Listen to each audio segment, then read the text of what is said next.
something fundamental to New Zealand, beer. And, of course, we drink less of it per head of population than we used to, but it's still important to us, I think. And recently crowned as the best beer in New Zealand. Well, let's find out what it is. It's made by McLeod's Brewery in Waipu. And the guy who makes it isn't called McLeod, his name's Geoff Gwynne.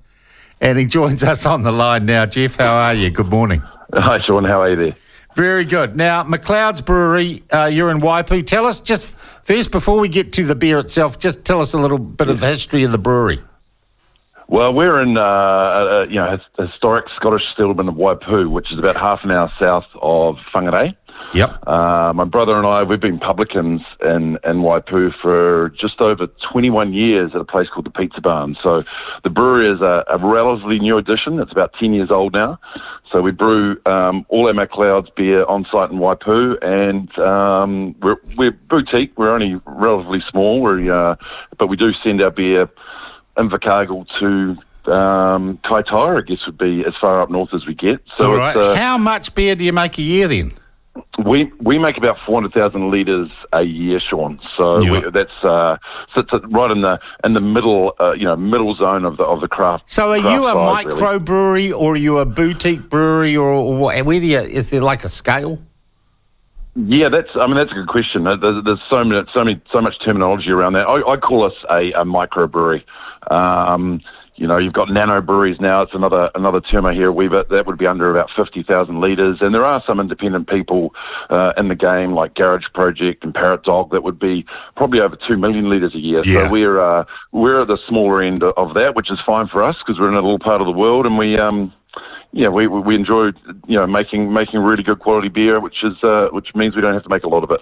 Yeah, and where does the name McLeod's come from? Was that just all that? It's actually our restaurant is and the brewery is built on McLeod's settlement block. So that was that was the gent they followed from the Highlands of Scotland. They went to Nova Scotia, built their own boats, went to Nova Scotia, built their boats again when they couldn't set up a thriving community in Nova Scotia, and ended up in Waipu. So they were following Norman McLeod. So it's just a little bit of a tip of a hat to the heritage of our village, really. Nice. All right. So what is the beer that you make, and what was the precise prize you've won? Okay, so it's a 2024 champion beer. So every year there's the New Zealand Brewers Guild's awards. This year there was 712 entries, I think, off the top of my head, from across the country. And our Tropical Cyclone Double IPA, which is an 8% double IPA, was named champion beer of that event. Okay. I like IPA.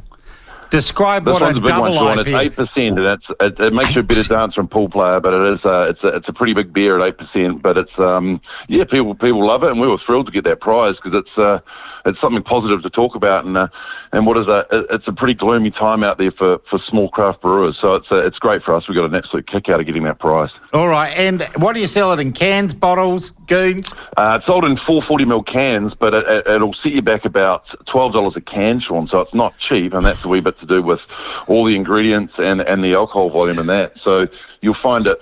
We're quite hard to find McLeod's because we are only small, but you will find it across the country in various liquor stores in New Worlds. Yeah. Do you have online or not? Oh, we do, absolutely. Well played. McLeod's brewery.co.nz. You can buy it direct from us. We keep it cold from birth, and so it's going to be absolutely perfect when it gets to you if you're buying it direct from us. And like a good IPA, it's got to be served chilled, eh? 100%. And preferably in a cold glass. And preferably in a cold glass. That's right. Whatever your preference, absolutely. But it's a good one, so I'm sure you enjoy it. I'm thirsty just doing the interview, Geoff. That's right. Geoff, the other thing is this is a Brewers Guild Award. So this is your compadres, your contemporaries. It's not really a big marketing thing. And I know a few people. I had a mate called Dave Cryer who was involved in setting up, when the whole brewing thing got going many years ago now. He was fundamental in the setup of the Brewers Guild itself, actually. Yeah. And I know that it's like a brotherhood. There's a real, it's not just all commercial and how much product you push. It's not, 5 million bottles of Steinlager here. There is a real community and a real artisanship. to brewing? Oh, absolutely, absolutely. The camaraderie within our industry is huge. I mean, we'll help each other. The independent breweries will help each other as much as we can. I mean, I think as a group we see it as a rising tide, and if we can help each other out, then and try and get people into independent small batch beer from these smaller breweries, and I think we're winning as an industry.